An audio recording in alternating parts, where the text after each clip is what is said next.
What is up, Broncos country? This is the Broncos Insider. In this video, I will be breaking down what I believe to be the Broncos' top 5 offseason of pickups from these last couple of months. These pickups or additions will be either free agents from this year or players drafted in this 2020 draft class. So let's get into the video. At number 5, I have the Broncos re-signing defensive end Shelby Harris. The Broncos were able to get him back on a one-year prove-it deal at $3.095 million.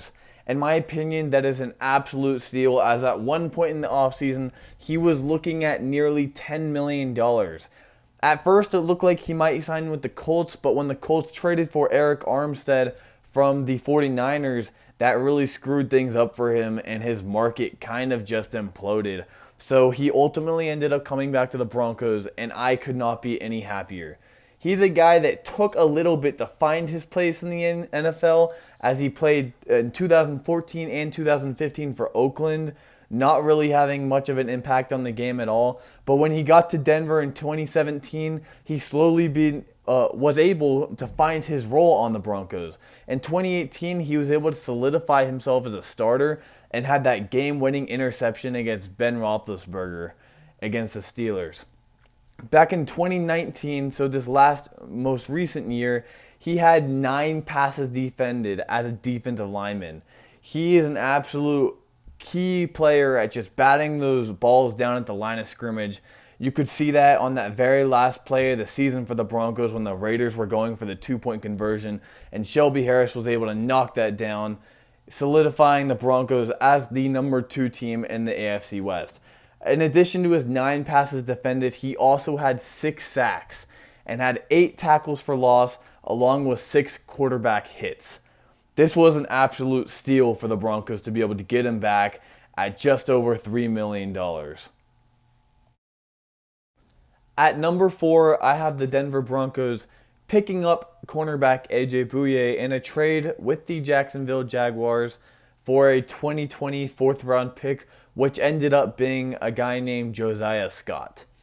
This was a big-time deal for the Broncos because they were left with a gaping hole at the cornerback position when Chris Harris Jr. left the Broncos this offseason to sign with the in-division rival, the Los Angeles Chargers. With Bouye, we're getting a very gritty veteran who's gotten 14 interceptions in his 7-year career, including one season in which he had 6 interceptions. I believe that was in 2017 with the Jacksonville Jaguars.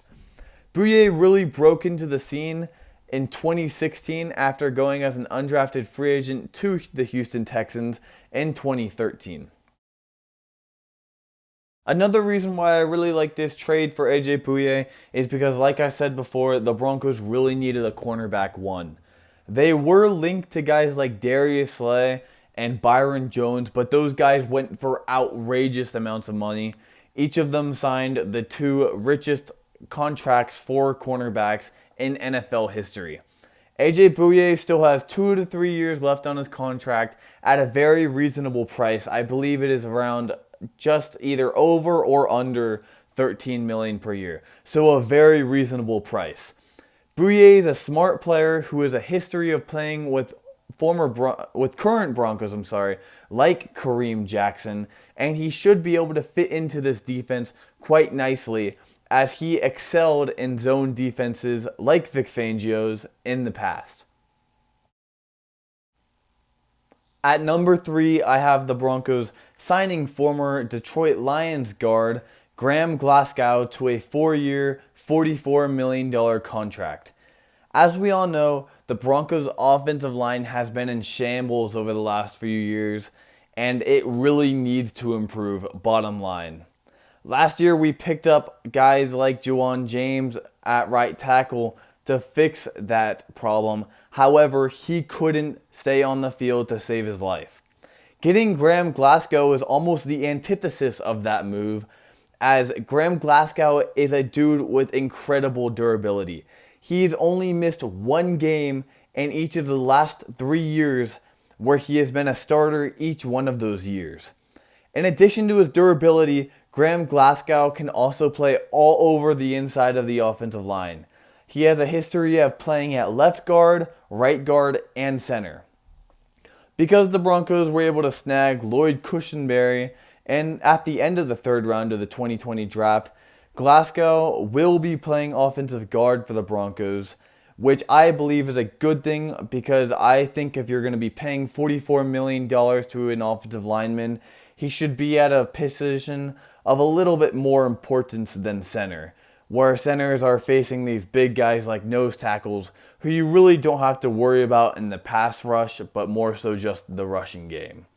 So overall, I really like this move. I think this is a move that immediately makes the Broncos offensive line better and immediately just adds durability and strength to this offensive line that seems like it just can't stay healthy at all over the last couple of years. At number 2, I have the Broncos trading for defensive lineman, defensive end, Jurell Casey from the Tennessee Titans for a 2027th round pick that ended up being the 2037th overall pick, which was Thakarius Keys. This was an absolute steal for the Broncos, and I cannot stress that enough. This was arguably one of the best offseason moves in the entire offseason. And just to show you how great the Broncos offseason was, is that this wasn't even their best move. Jurell Casey is an incredible player. Ever since he's come into the league in 2011, he has just been an absolute monster and an absolute force in both the run-stopping game and the pass-rushing game. Ever since 2013, he has had at least 5 sacks in each one of those years. He was voted into the NFL Top 100 in 2015, 2017, 2018, and 2019. He is a 5-time Pro Bowler, with each of those Pro Bowls coming within the last 5 years, and he has 51 total sacks in his career. Casey is an absolute monster of a player, and he will be an awesome addition for the Broncos. I can't wait to watch him week 1 with this Broncos defense. This Broncos defensive line is going to be crazy. We're going to have pass rushers and Bradley Chubb and Von Miller, with Casey and Shelby Harris coming up the middle and Mike Purcell holding it down up in the middle at the nose tackle spot. I can't wait to see Casey join this defensive line. I think he's going to have a huge impact for the Broncos. I believe he still has, just like Bouye, 2 to 3 more years left on his contract, but once again, it is at a very reasonable price. And the Broncos will actually be able to cut him toward the later years of those deals if he does not live up to his contract at that point, as he is getting older and sometimes veteran players will just drop off at some point. However, statistically and with the eye test, we have not seen that from Jurell Casey yet. He is just still dominating the game. He's been dominating for the Tennessee Titans since 2011, and I can't wait to watch him do the same for the Broncos here in 2020 and hopefully beyond.